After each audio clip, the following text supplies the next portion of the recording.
2020 dengan berbagai opsi tadi, saya kira saya sepakat dengan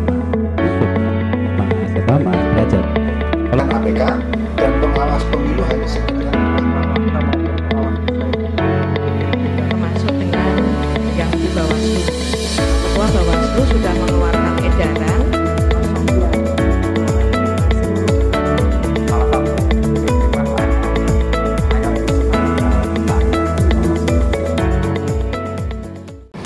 Assalamualaikum warahmatullahi wabarakatuh. Salam sejahtera bagi kita semua. Om Swastiastu, Namo Buddhaya, salam kebajikan.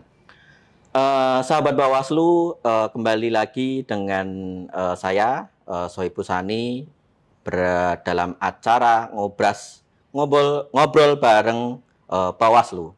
Nah, di sini tema kali ini akan membahas bagaimana titik rawan penetapan DCS, daftar calon sementara, dan daftar calon tetap atau dikenal DCT pada pemilu legislatif 2024.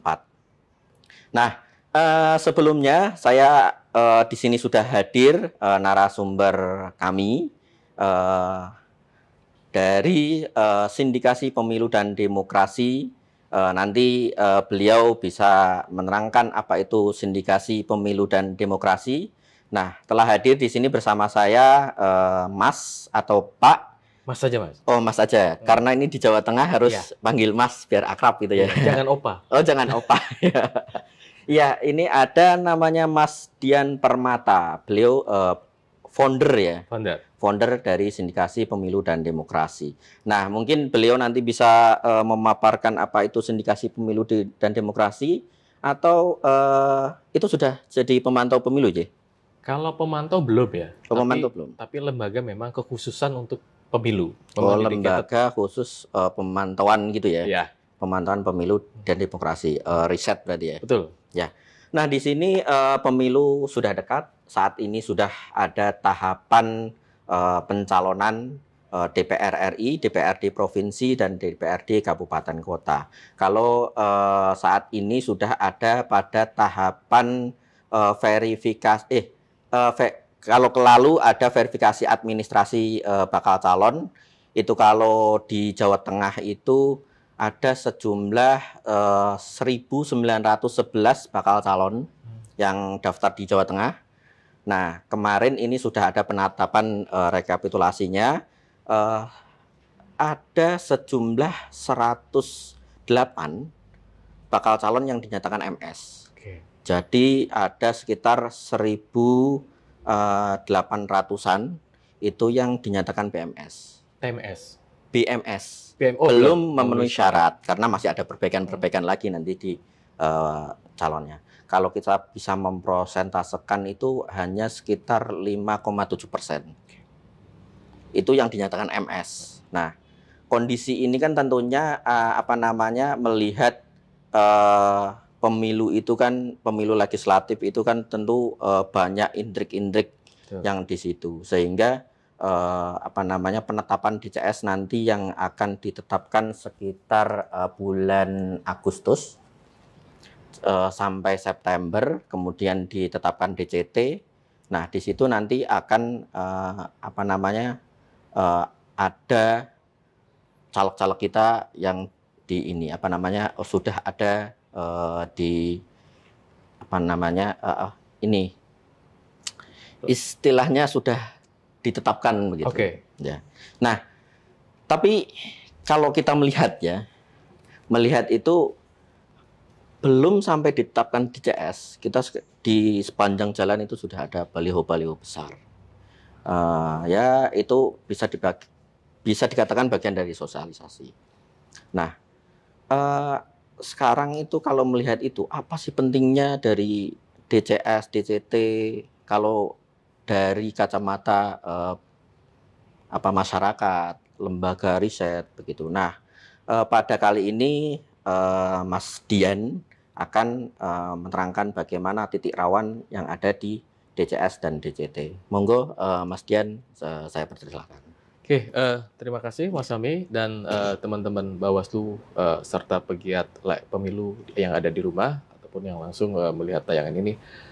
Pertama, gitu kan, memang sekarang sekuennya lagi tahapan DCS dan DCT nih Mas, gitu kan. Nah, pertanyaan kan ada gini, gunanya apa sih DCS DCT gitu ya? Sebenarnya makna filosofinya ketika bicara dalam konstruksi pemilihan legislatif, DCS ini sebenarnya kesempatan masyarakat. Masyarakat diberikan kesempatan melihat orisinalitas si caleg itu sendiri. Pertama, gitu kan, apakah betul namanya dulu itu kan? Itu yang perlu dilihat pertama. Ya. Kedua, kan ada juga kan, ada caleg-caleg itu kan namanya dia nama ngepop ya, bukan nama asli ya. Kayak misalnya kita tahu sudah banyak berputar lah kan, kita anggap contoh aja Eli Sugigi lah gitu kan.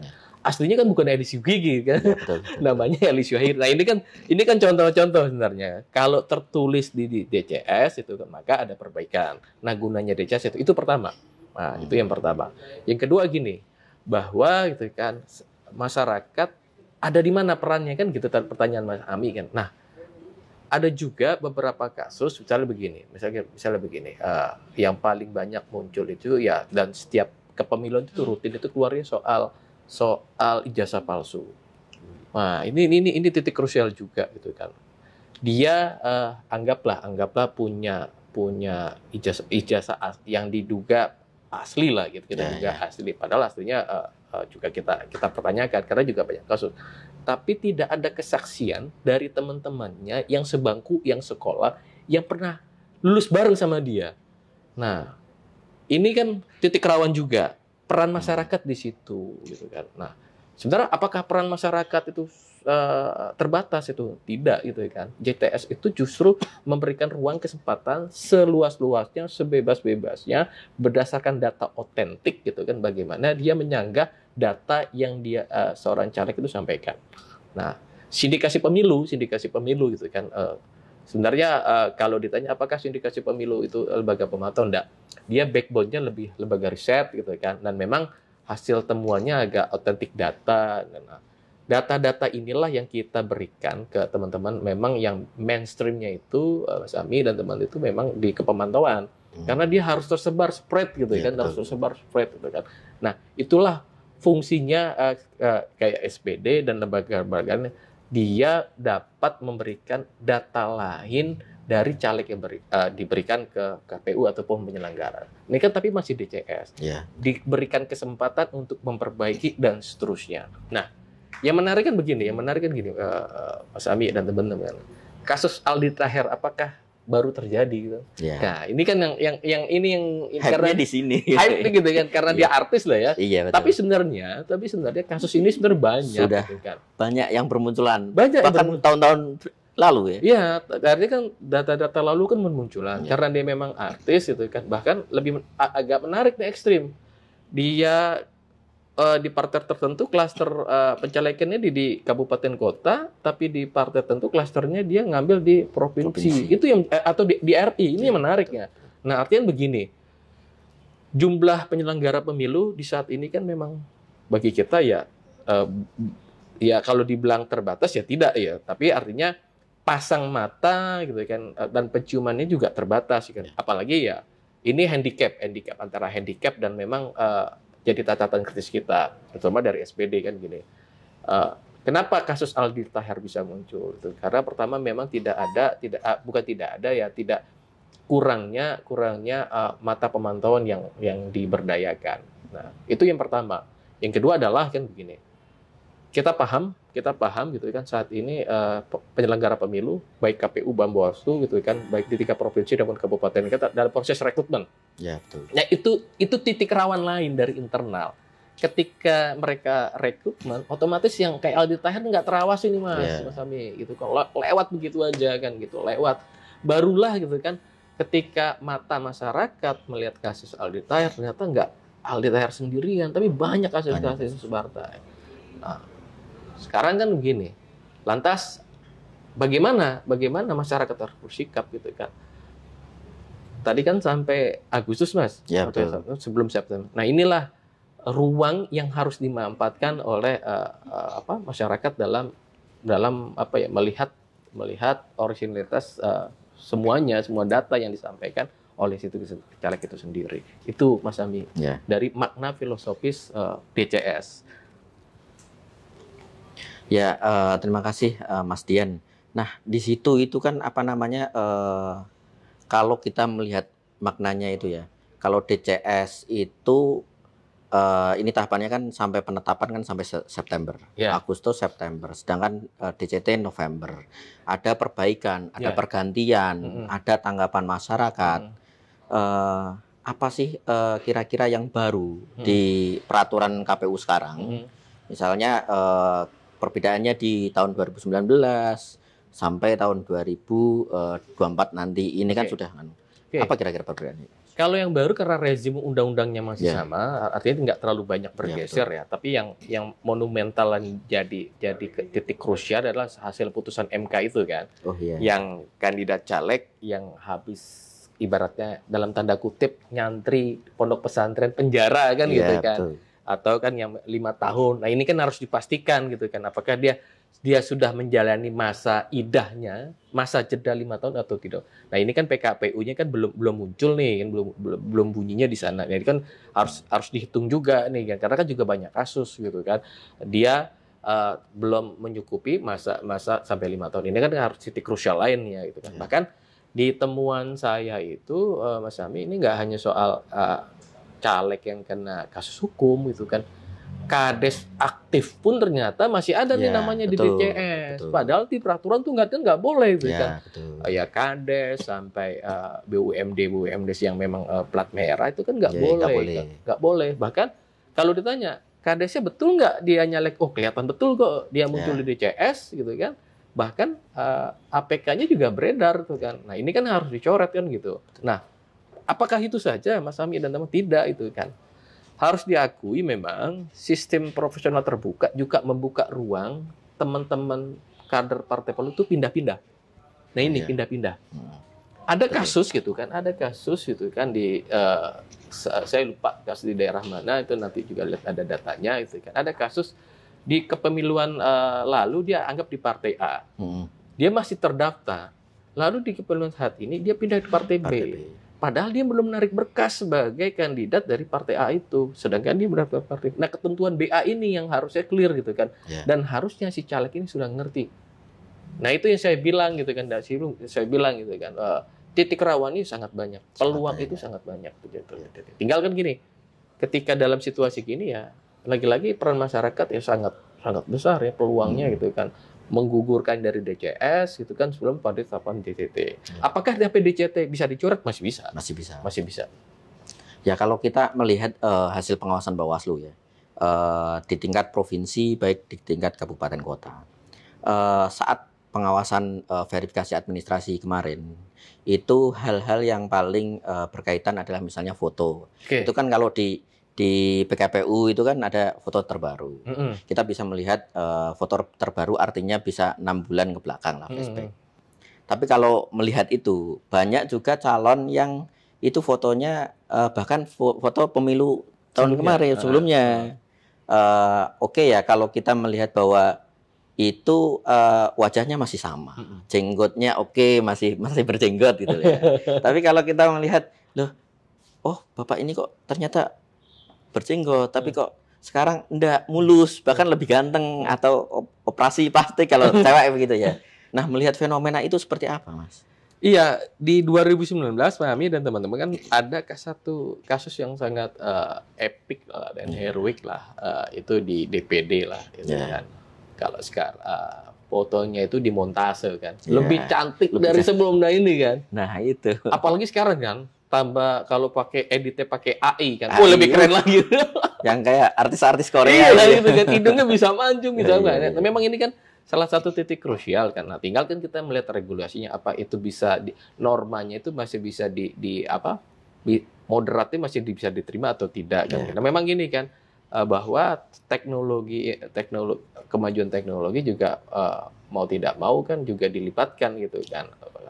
Sisi rahangnya artis, apakah dia memang itu wajah orisinal itu masuk rawan atau tidak. Tapi pada prinsipnya kan ada banyak temuan gitu kan, tidak hanya soal wajah ya, soal soal lokasi dia ada di situ, soal nama, tanggal lahir, rekam jejaknya itu kan bisa dicari karena memang eranya era digital itu makin mudah lah masyarakat mencarinya. Itu Mas Ami yang bisa dilakukan masyarakat. Sekarang kan tadi yang dikatakan Mas Dian bahwa sekarang eranya sudah digital semuanya. Bahkan KPU sekarang memanfaatkan silon sebagai alat bantu yang full 100% alat bantu. Sudah tidak menggunakan fisik lagi. Fisik hanya untuk berita acara penerimaan berkas dan lain sebagainya. Nah, fenomena-fenomena itu kita kalau di KPU itu kan masih banyak implikasi data, kadang data error, kadang data ganda itu nggak terdeteksi. Dan kalau kita melihat Bawaslu kan melihat kalau mengawasi itu kan yang pertama prosedur, kemudian administrasi. Nah, kalau prosedur sudah jalan sesuai apa yang dikatakan PKPU, kemudian kita juga mengawasi administrasi, melihat dokumen, data, tapi dokumen itu semuanya ada di silon. Sedangkan silonnya Bawaslu itu kan sekarang fiwer ya, otomatis kita hanya bisa melihat by name. Bahkan berkasnya pun kita nggak lihat kan ya. Kalau kita memang kalau di di internal Bawaslu kita nggak bisa melihat, tapi kita melekat dengan KPU. Bahkan saat kemarin kalau ini boleh cerita sedikit, Bawaslu itu mendampingi KPU berjejeran berdua itu saat verifikasi administrasi, melihat dokumen-dokumen itu. Nah, titik rawannya adalah ketika misalnya ijazah. Ijazah itu kan harus dilegalisir. Fotokopi legalisir maksudnya. Kalau ijazahnya itu asli tapi nggak dilegalisir kan nggak boleh. Nah, fotokopi legalisir itu ada yang pakai legalisir manual, masih manual, masih pakai ada juga yang digital. Yang barcode ya. Yang barcode. Nah, itu kita kemarin bahkan kesulitan kami itu ada ijazah-ijazah yang memang dikeluarkan tapi sekolahnya sudah tidak ada. Itu banyak. Nah, titik rawan itu seperti apa kalau melihat fenomena itu, Mas? Kalau pada kasus Mas Ami bilang kan, anggaplah saya sekolah gitu kan di kampus A namanya. Fenomena sekarang kan memang agak turun agak turun kepesertaan mahasiswa, terutama di kampus swasta. Itu bisa terjadi, Mas. Nah, tapi hak dia sebenarnya sekarang kan gini, fungsi pengawasan di mana kan? Misal anggap kampus itu sudah bubar lah kan, ijazah dia tetap otentik ya. Itu kan bisa melalui misalnya kita bisa second opinion pasti ke dikti yang otoritatif tunggal ya. Itu bisa tanyakan itu. Nah, tinggal kan gini, apakah Bawaslu juga sudah punya gapai keamanan pengawasannya sampai sana? Misalnya begini, apakah sudah ada PKS sama Kemendikti dan seterusnya, atau sudah ada MOA-nya, agreement-nya seperti apa untuk melihat percepatan? Karena kan gini, Mas, ini kan cuma tinggal 1 bulan nih kan, cepet kalau pada akhirnya kasus yang kita bahas ini sangat banyak, mau tidak mau kan harus ada percepatan tuh, ya harus PKS atau MOU atau MOA itu kan. Nah, butuh kanal khusus untuk melihatkan. Ini kan baru 1 kasus nih, Mas, soal ijazah palsu gitu kan. Bagaimana dengan SMA? Bagaimana misalnya ijazahnya terbawa banjir? Bagaimana memang ijazahnya terbakar? Kalau kampus masih bisa misalnya ada kesaksian teman gitu kan dan seterusnya. Ini kan mata pengawasan kita variannya kan makin banyak kan. Nah, ini menjadi titik krusial lainnya. Makanya saya bilang kalau memang besok gitu kan pada kasus ini di klaster di Jawa Tengah sangat banyak, mau tidak mau kan, kalau istilah anak muda sekarang kan harus gercep nih. Bawaslu harus gercep nih. Nah, ketika gercep di sisi lain kan Bawaslu lagi rekrutmen nih, Mas gitu kan. Betul. Saya khawatir gitu kabupaten kota juga lagi wawancara, lagi nggak fokus nih gitu kan. Makanya butuh kanal khusus, butuh intervensi kebijakan, butuh intervensi program. Bagaimana kayak kasus satu tadi soal ijazah palsu, anggaplah ijazah palsu, dia punya kanal khusus di Kemendikbudristek untuk menanyakan originalitas ijazah atau sertifikat yang pendidikan yang dia dapat. Itu kan cara cepat kita cara melihat. Oh ya, menarik sekali. Kalau di internal kami memang sudah berkoordinasi dengan stakeholder seluruhnya. melihat percepatan itu. Bahkan saat verifikasi administrasi kan kita masih ada keraguan-keraguan dari penyelenggara pemilu baik KPU dan Bawaslu. Kita melakukan verifikasi faktual. Kemarin ada yang ada di Jakarta, ada yang di Jogja, begitu. Nah, memang itu kalau melihat itu fenomena-fenomena itu memang tidak banyak ya, tidak banyak. Tapi melihat karena calon-calon sekarang banyak yang milenial. Oke. Ya, tapi ya kalau kita melihat milenialnya itu paling ditaruh di kursi urutan yang paling akhir-akhir. Oh, iya. Rata-rata begitu. Angka sepatu ya. Angka sepatu. Nah, alhamdulillah kalau misalnya di Jawa Tengah ini kuota perempuan juga terpenuhi, zipper juga terpenuhi, sudah terpenuhi semuanya. Tapi ya dari analisis kami tadi yang saya katakan bahwa masih banyak bakal calon yang dinyatakan PMS. Jadi masih ada 1.800-an harus memperbaiki. Saat ini kan perbaikan ini, baik DPD maupun DPRD provinsi masih ada banyak perbaikan. Nah, kita Bawaslu sekarang berfokus ke itu. Bahkan nantinya kita juga akan berfokus apabila yang tadi dikatakan Mas Dian ada pergantian di sana. Yeah. Itu paling rawan kalau menurut kami. Karena ada pergantian, otomatis pergantian itu kan menimbulkan sengketa proses kalau. Ya, sengketa proses baru. Ya. Nah, itu kami anggap titik rawan di situ. Nah, ini Mas. Tadi kan udah penetapan DCS. Nah, titik rawan di DCT itu kira-kira apa, Mas? Gini. Ada banyak kasus titik rawan DCT ya. Ya, betul. DCT ya. Saya berpikir begini kan, karena memang waktunya kita ini kan kalau dibilang mepet ya enggak juga, tapi sesuai tahapan gitu kan. Ya. Nah, pertanyaannya apakah DCT ketika ditetapkan itu sudah tidak punya peluang? Sebenarnya masih banyak juga peluang gitu kan. Karena begini kan, harus kita akui kan, teman-teman pengawasan kan nggak megang data utuh ya, nggak megang data utuh ya. Betul. Ibaratnya kalau gitu kan teman-teman harus melihat kasus nama DCT itu kan harus melihatnya kan ngerunut dari ke belakang kan. Yeah. Misalnya nama dia betul atau tidak, lahir dia betul atau tidak. Kan kita kan juga nggak tahu tuh gitu kan, atau dia muncul.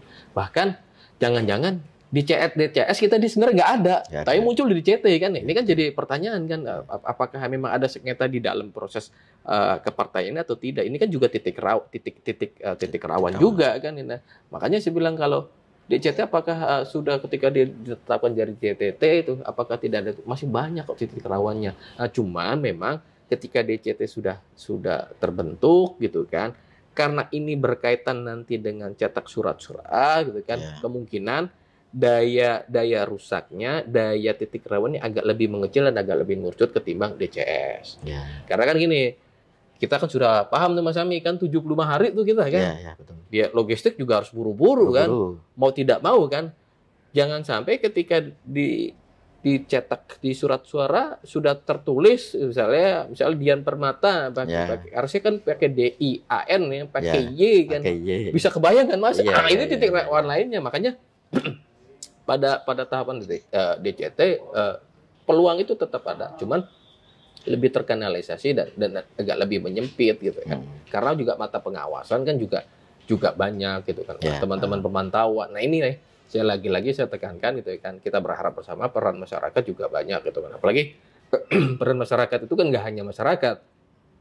Ada NGO pemilu atau pemantau, ada memang masyarakat, ada juga media. Beberapa kasus DCS itu justru muncul dari media. Misalnya itu kan bahwa dia pernah terkena kasus korupsi, ini kan media. Kita mencari jejaknya itu di media. Syukur-syukur ada di media memang mainstream dan ada jejak digital. Itu kan ada peran media. Jadi tidak serta-merta hanya pengawasan atau Bawaslu. Makanya saat ini gitu ya, kalau begitu bagaimana harus Bawaslu bersikap ya? Bawaslu juga harus sering-sering ngopi tuh sama teman-teman media tuh. Bawaslu juga sering-sering ngopi tuh sama NGO pemilu. Masyarakat Bawaslu juga harus sering-sering juga ngopi tuh sama masyarakat tuh. Kan ada kanalisasinya. Betul. Misalnya sama NGO gimana soal peraturan gitu kan. Bagaimana dengan masyarakat ya soal sosial partisipatif gitu. Bagaimana sama pemantau pemilu yang tentunya sudah lebih expert kan. Mereka kan cara pengawasan gitu. Itu Mas Ami kalau untuk pemilu 2024 untuk titik rawan DCS dan DCT. Ya, terima kasih Mas Dian. Ini ya, kita itu kadang-kadang butuh tips and trik dari Mbak.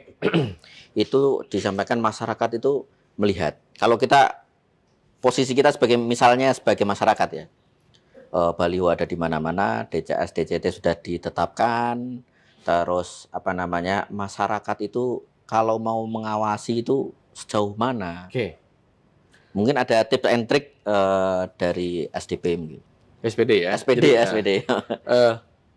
Jadi gini Mas Ami, memang kan sekarang ini masih ada ruang abu-abu ya soal sosialisasi kampanye gitu kan. Artinya memang kalau bicaranya kan sebenarnya bukan kekosongan hukum ya, tapi bicaranya memang ada beberapa hal yang perlu didiskusikan bareng ya.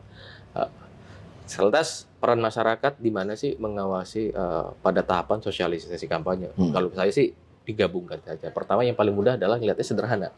Di peraturan kan jelas. Misalnya alat peraganya itu berupa baliho, billboard gitu kan misalnya dia tidak ada nempel di pohon. Oh iya. Nah, kedua dia tidak menyender atau diikat misalnya di separator trotoar yang ada besinya itu. Dia tidak menempelkan stiker misalnya di masjid. Dia tidak menempelkan stiker misalnya ada di tiang listrik. Dia tidak menempelkan pamfletnya itu kan itu di tiang lampu merah kan. Nah itu yang bisa masyarakat karena itu yang langsung terlihat masyarakat itu otentik ya depan masyarakat. Itu yang bisa dilaporkan. Nah kan ada pertanyaannya kalau dia pasang billboard yang gede itu kan itu bagaimana mengawasinya? Tinggalkan masyarakat tinggal begini itu pasang betul nggak itu kan ada timelinenya nggak setor pajak nggak tapi itu wilayahnya kayaknya lebih pemantau dan media ya karena kan agak lebih canggih itu mata pengawasannya itu kan karena kan unit instrumen pengawasnya lebih banyak ya soal nanti ada kaitannya nanti sama rekening dakwah kampanye sama laporan akhir dana kampanye itu nah kalau masyarakat itu tadi bilang dia ada di fasos-fasum atau tidak dia nempel atau tidak ya itu yang penting ya itu masyarakat tuh itu kelihatan banget itu kan bahkan akhir belakangan ini setelah keputusan MK memutuskan sistem proporsional terbuka sebagai pilihan, maka pastinya gitu kan secara kalau kata anak Gen Z itu kan automatically gitu given lah gitu kan mereka pasti kampanye tuh berburu-buru gitu kan. Ruangnya apa aja? Karena belum diatur mereka akan mungkin memampangkan sebagai bebas. Nah, masyarakat di situ fungsinya ngelihat apakah AKP-nya itu nempel di fasos-fasum enggak? Masjid, rumah sakit, pendidikan, terus fasilitas sosial dan umum dan lainnya. Itulah yang saya bilang lagi-lagi 2024. Karena kan kita sadar nih Mas Ami kan, besok itu kan berbarengan, tambah pilkada berbarengan. Justru ini momentum gitu kan meningkatkan peran serta masyarakat ya, bukan hanya soal partisipasi ya, tapi juga meningkatkan literasi masyarakat ya. Artinya nggak hanya partisipasi tapi pengetahuan.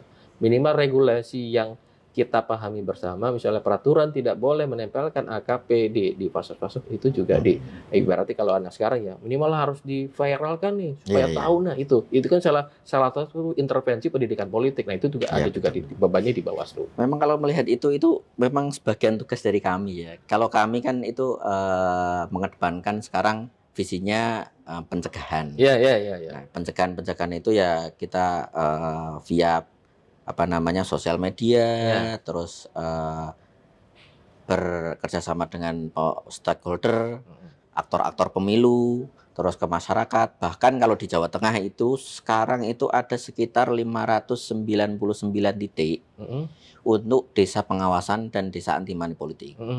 Itu tersebar di 35 kabupaten kota di Jawa Tengah. Terus kita ada kayak gini nih, pojok pengawasan, Ngobras, ini bagian dari bentuk pencegahan ikhtiar kita.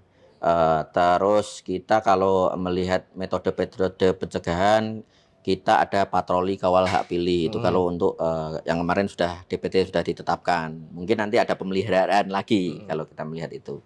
Nah, dari titik krusial tadi yang disampaikan dengan Mas Dian, tips-triknya juga sudah disampaikan sama Mas Dian tadi. Maka kita menghimbau kepada masyarakat, ayolah awasi bersama gitu ya Mas Dian. Ya, betul. Pemilu itu bukan hanya milik penyelenggara pemilu atau aktor pemilu, milik masyarakat juga. Kan kalau dapat pemimpin yang baik, otomatis masyarakat juga kena imbasnya yang baik-baik juga. Dan Indonesia lebih maju, begitu kalau melihat itu. Nah mungkin ini ya kita mau berterima kasih sama Mas Dian sudah ada di sini. Tapi sebelum itu, sebelum kita akhiri ini nih, saya ingin tahu sejauh mana SDP, SDP itu tadi kan lembaga riset sama itu berfokusnya ke apa? Apakah nanti akan jadi apa namanya riset-riset itu dikasihkan ke masyarakat ataukah bagaimana masyarakat kalau mau gabung bisa enggak atau gimana itu? Iya, makasih Mas Fahmi. Memang itu juga ada pertanyaan kalau kata anak sekarang ya Japri atau DM lah. Gimana gabung sama SPD Sindikas? Sebenarnya kami kan lembaga kecil ya. Memang kan lembaga itu juga harus ada pembiayaan yang ajak lah. Kita belum bisa seperti lembaga ya Bawaslu kan memang ada pembiayaan. Kalau kami kan ibaratnya pembiayaannya sangat private lah. Itu yang pertama. Kedua gitu kan, riset SPD itu memang bicaranya tentang demokrasi dan kepemiluan gitu kan. Bahkan soal politik uang gitu, itu data kita sudah banyak. Kalau kata baca orang Jawa tuh pirang-pirang tuh banyak gitu. Modusnya, triknya, bahkan politik uang itu ansi uang aja enggak, sekarang udah berubah gitu, udah agak bergeser gitu, pemaknaannya udah bergeser gitu kan, gitu. Itu ya bahkan ada ya sedekah politik, ada serangan fajar itu kan. Bahkan sekarang ini serangan duha gitu kan. Itu banyak gitu. Nah, ya SPD kan begini, sebenarnya SPD ya memberikan banyak insentif data pengetahuan ke masyarakat. Nanti silakan bahasanya ya silakan searching, googling apa aja yang dihasilkan sama SPD, karena ya SPD kan memang konsennya di riset gitu kan. Beberapa kebijakan pemerintah kita coba akses, kita bantunya berdasarkan riset kami gitu. Karena saya memang fokusnya salah satu di politik uang, maka banyak data yang bisa dipakai. Misalnya begini Mas Amin kan. Ada pertanyaan gini, Bapak Ibu gitu kan, ketika mau diberikan sesuatu gitu kan sama peserta pemilu, baik tim konsultannya misalnya sesuatu dalam bentuk disebut politik uang lah, ramanya kan ya. Politik uang kan istilahnya ini Mbak, itu istilah khas Indonesia Mas Ami gitu kan. Kalau di luar itu nggak dikenal itu soal politik uang gitu kan. Nah, mereka jawabnya rata-rata gini, mau menerima, terus kita kejar alasannya itu kan. Karena satu itu yang paling dominan itu sering muncul, yaitu mau menerima politik uang karena untuk menambah kehidupan sehari-hari dan menambah kebutuhan dapur. Nah, ini saya bilang. Ini saya bilang kan ini data prihatin gitu, memprihatinkan, tapi ini peluang ya. Itu yang kedua dan ketiga. Yang ketiga begini, terakhir 2024 gitu kan. 2024 itu Mas Ami dan teman-teman, kalau hitungan saya personal itu kan kita ngabisin duit itu 110 triliun. Ya. 110 triliun itu. Bayangkan kalau dikonversikan ke DPT per orang, kita kan sekarang 200 jutaan lah. Ya, 110 triliun bagilah gitu kan. Bagilah ke penduduk gitu kan kita itu. Itu rata-rata kita anggap satu suara itu konversinya harga 600.000. Bayangkan kalau itu tidak dimanfaatkan, maka potensi suara yang tidak digunakan itu bisa gunakan oleh pihak yang tidak bertanggung jawab gitu kan. Itu pertama itu. Yang kedua begitu. Ketika masyarakat gitu kan tidak aware soal itu, maka memberikan peluang gitu kan calon kandidat yang nakal bahwa kita juga tahu gitu kan kasus beberapa kasus suap itu kan tidak hanya di masyarakat, bahkan di penyelenggara juga kena gitu kan. Kasus yang Panwascam yang dikasih mobil tuh Mas itu. Kelas Panwascam dikasih mobil gitu kan. Nah, itu kan bisa menjadi perhatian bahwa tidak hanya masyarakat yang kena politik uang, tapi juga penyelenggara negara. Nah, makanya 2024 teman-teman atau masyarakat itu kan harus ikut nimbrung Betul. Kalau meminjam istilah Pak Jokowi harus cawe-cawe. Itu saya bilang harus cawe-cawe. Kenapa? Tadi kan Mas Amin bilang, agar apa itu? Agar mampu kita menghasilkan pemimpin yang benar-benar punya visi ke depan. Ya. Karena pada akhirnya gini, demokrasi substantif itu adalah demokrasi yang mampu menghasilkan pemimpin yang bisa menghasilkan cuan buat masyarakat. Itulah pemimpin yang benar-benar menghasilkan substantif, cuan bagi masyarakat. meningkatkan cuan masyarakat. Kan itu mimpi kita semua kan. Peningkatan masyarakat, ekonomi juga baik, kita demokrasi juga baik. Itu bagaimana caranya? Kita memilih pemimpin yang mampu gitu kan menghasilkan visi dan mengkonversinya meningkatkan cuan masyarakat. Gitu Mas Amin. Ya terima kasih Mas Dian ngobrol-ngobrolnya sore hari ini. Mungkin nanti di kesempatan ke depan ada lagi karena tadi fokusnya kayaknya ke money politik. Memang ini ya seneng aja, tapi tidak hanya ansi ke politik ya. Betul. Ada beberapa riset kita, saya juga banyak kok suka soal politik uang. Tapi kalau memang politik uang ibaratnya gini, udah merem lah gitu kan, apa yang terjadi udah merem lah gitu. Ya, terima kasih. Kita kembali kepada sahabat Bawaslu. Sore ini sudah berdiskusi dengan Mas Dian Permata dari Sindikasi Pemilu dan Demokrasi. Nah, sahabat Bawaslu, mari ikuti bersama pengawasan pengawasan yang disampaikan oleh Bawaslu melalui website dan sosial media Bawaslu. Tapi jangan lupa like, subscribe, dan komen di channel YouTube Bawaslu Provinsi Jawa Tengah. Saya Soebul Sani, apabila ada kata-kata yang kurang berkenan dan salah, mohon maaf yang sebesar-besarnya. Wassalamualaikum warahmatullahi wabarakatuh. Waalaikumsalam.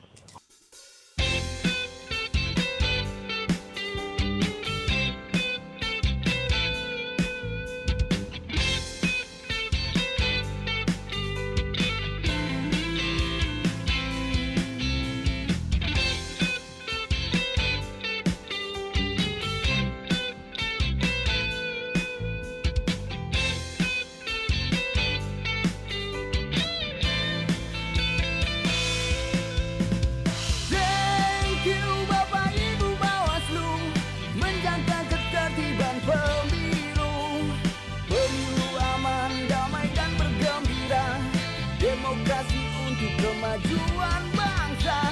Thank you Bapak Ibu Bawaslu, menjaga ketertiban pemilu. Pemilu aman, damai dan bergembira, demokrasi untuk kemajuan bangsa.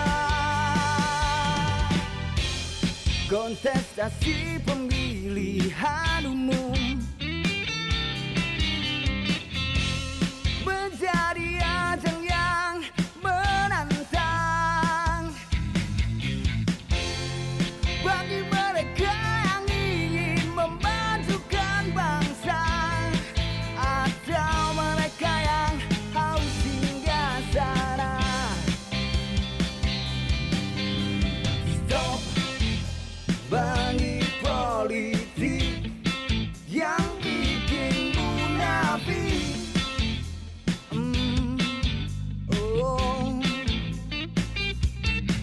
Bawaslu bergegas mengawal dan bertugas, ambang jujur, adil, damai dan berprinsip. Thank you Bapak Ibu Bawaslu, menjaga ketertiban pemilu. Pemilu aman, damai dan bergembira, demokrasi untuk kemajuan bangsa. Thank you Bapak Ibu Bawaslu, menjaga ketertiban pemilu. Pemilu aman, damai dan bergembira, demokrasi untuk kemajuan bangsa.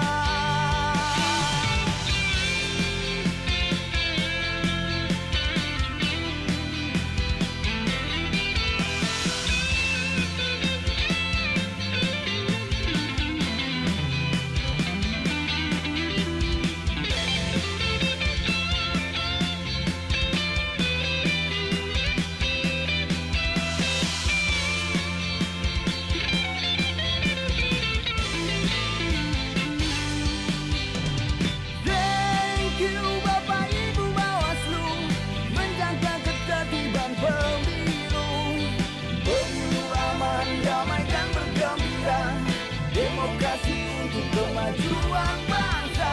Thank you Bapak Ibu Bawaslu, menjaga ketertiban pemilu.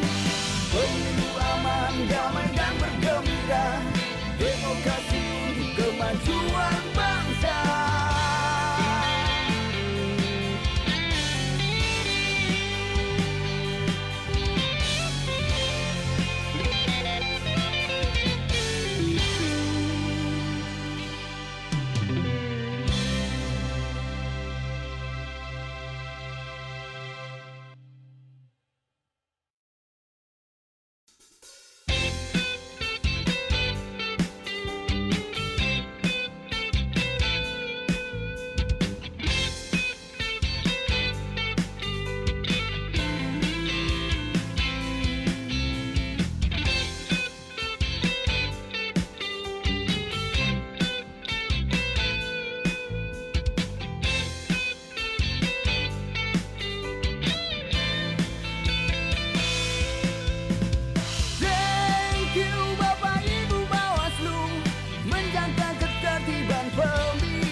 Demokrasi untuk kemajuan bangsa. Thank you Bapak Ibu Bawaslu, menjaga ketertiban pemilu. Pemilu aman, damai dan bergembira, demokrasi untuk kemajuan bangsa. Kontestasi pemilihan umum menjadi ajang yang menantang bagi mereka yang ingin memajukan bangsa, atau mereka yang haus singgah sana. Stop bagi politik yang bikin munafik.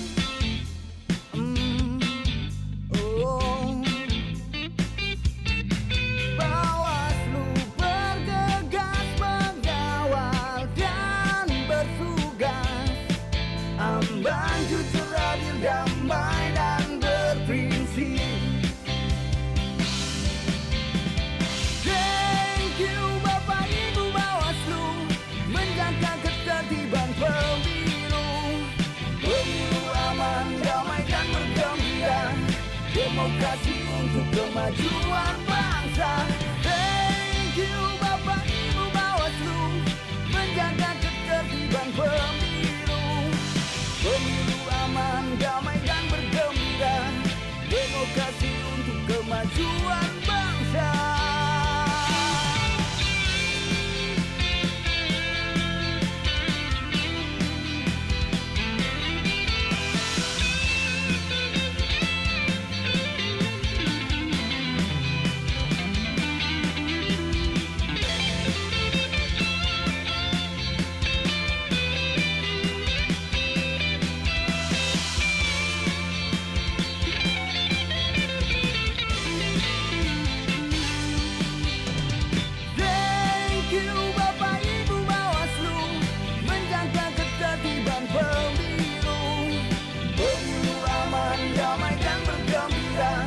Demokrasi untuk kemajuan bangsa. Thank you Bapak Ibu Bawaslu, menjaga ketertiban pemilu. Pemilu aman, damai dan bergembira, demokrasi untuk kemajuan bangsa.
kemajuan bangsa. Kontestasi pemilihan umum menjadi ajang yang menantang bagi mereka yang ingin memajukan bangsa, atau mereka yang haus hingga sana. Stop bagi politik yang bikin munafik.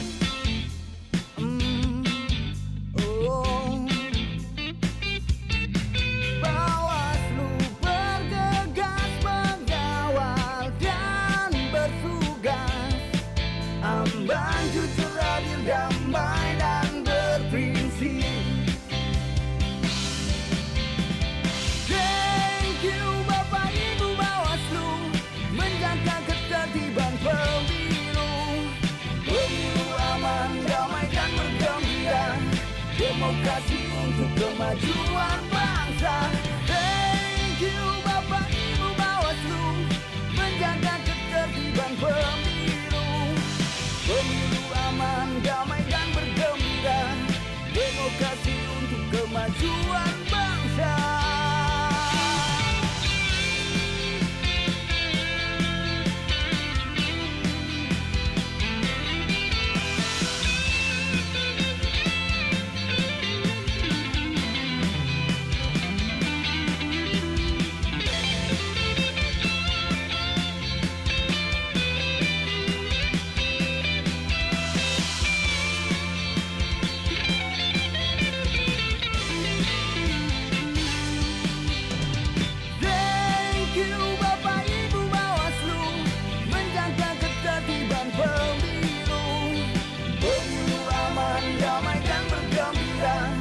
Demokrasi untuk kemajuan bangsa. Thank you Bapak Ibu Bawaslu, menjaga ketertiban pemilu. Pemilu aman, damai dan bergembira, demokrasi untuk kemajuan bangsa.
Demokrasi untuk kemajuan bangsa. Thank you Bapak Ibu Bawaslu, menjaga ketertiban pemilu.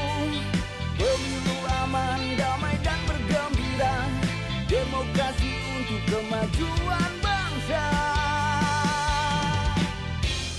Kontestasi pemilihan umum menjadi ajang yang menantang bagi mereka yang ingin memajukan bangsa, atau mereka yang haus hingga sana. Stop bagi politik yang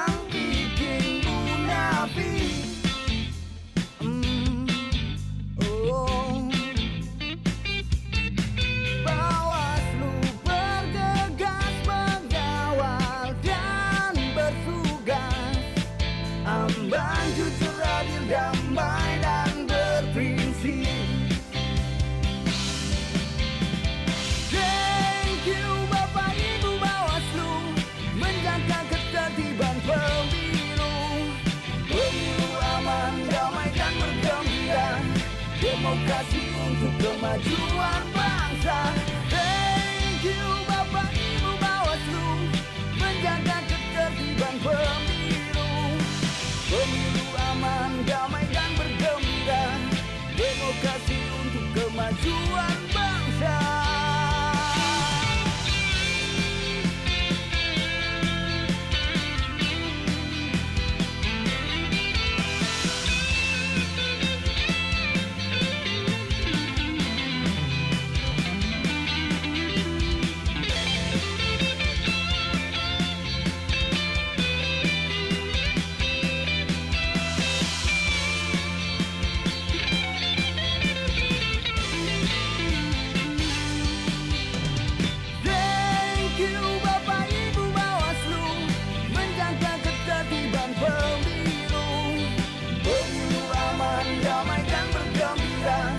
Demokrasi untuk kemajuan bangsa.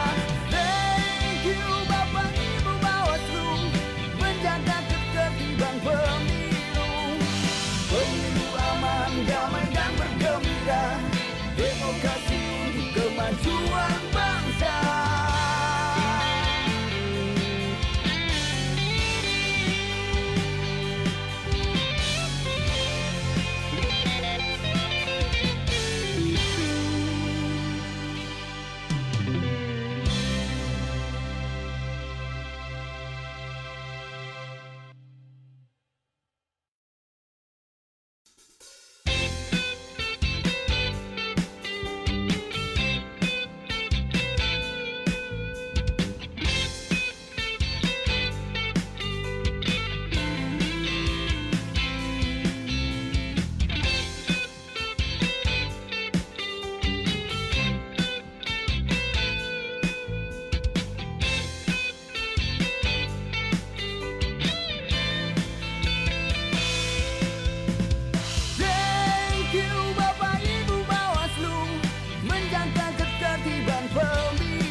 Demokrasi untuk kemajuan bangsa. Thank you Bapak Ibu Bawaslu, menjaga ketertiban pemilu. Pemilu aman, damai dan bergembira, demokrasi untuk kemajuan bangsa. Kontestasi pemilihan umum menjadi ajang yang menantang bagi mereka yang ingin memajukan bangsa, atau mereka yang haus hingga sana. Stop bagi politik yang bikin munafik.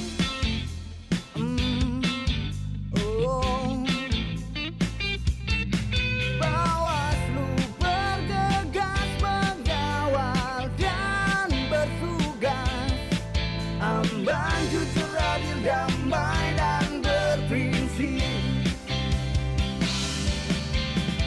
Thank you Bapak Ibu Bawaslu, menjaga ketertiban pemilu. Pemilu aman, damai dan bergembira, demokrasi untuk kemajuan bangsa. Thank you Bapak Ibu Bawaslu, menjaga ketertiban pemilu. Pemilu aman, damai dan bergembira, demokrasi untuk kemajuan bangsa.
kemajuan bangsa.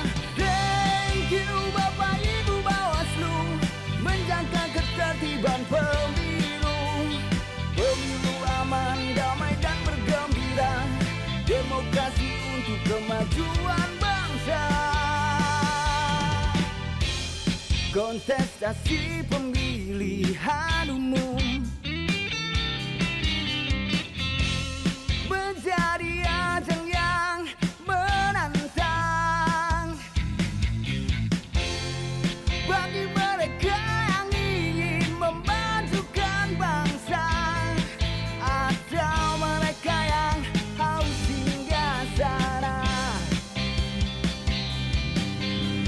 Stop bagi politik yang bikin munafik.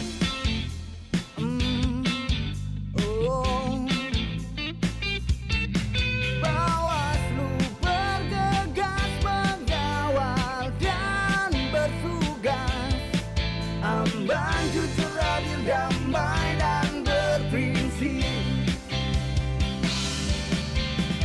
Thank you Bapak Ibu Bawaslu, menjaga ketertiban pemilu. Pemilu aman, damai dan bergembira, demokrasi untuk kemajuan bangsa. Thank you Bapak Ibu Bawaslu, menjaga ketertiban pemilu. Pemilu aman, damai dan bergembira, demokrasi untuk kemajuan bangsa.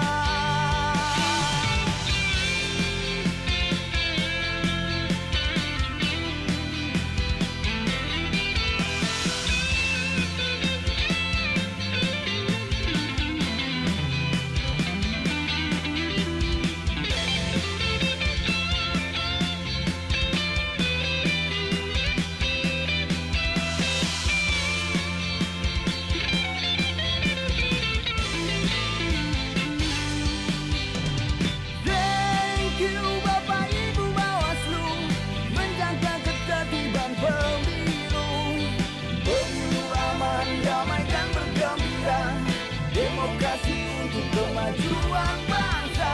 Thank you Bapak Ibu Bawaslu, menjaga ketertiban pemilu. Pemilu aman, damai dan bergembira, demokrasi untuk kemajuan bangsa.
Demokrasi untuk kemajuan bangsa. Thank you Bapak Ibu Bawaslu, menjaga ketertiban pemilu. Pemilu aman, damai dan bergembira, demokrasi untuk kemajuan bangsa. Kontestasi pemilihan umum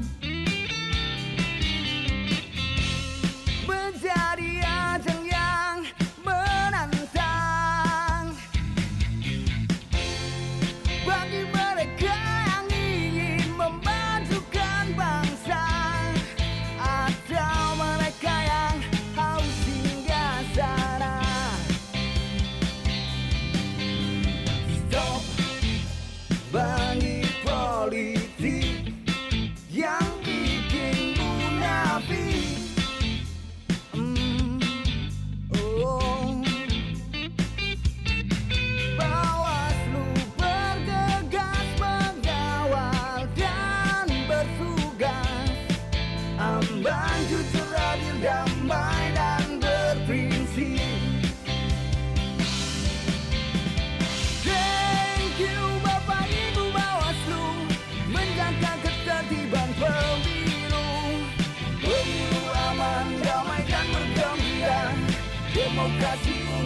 kemajuan bangsa.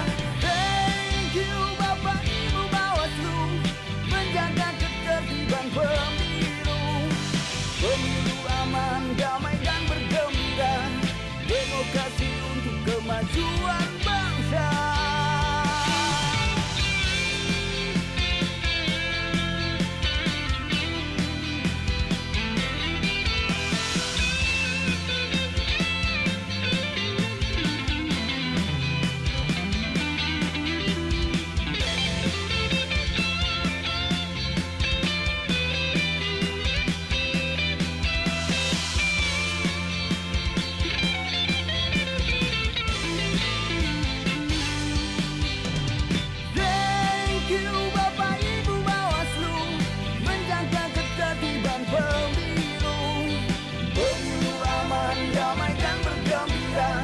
Demokrasi untuk kemajuan bangsa. Thank you Bapak Ibu Bawaslu, menjaga ketertiban pemilu. Pemilu aman, damai dan bergembira, demokrasi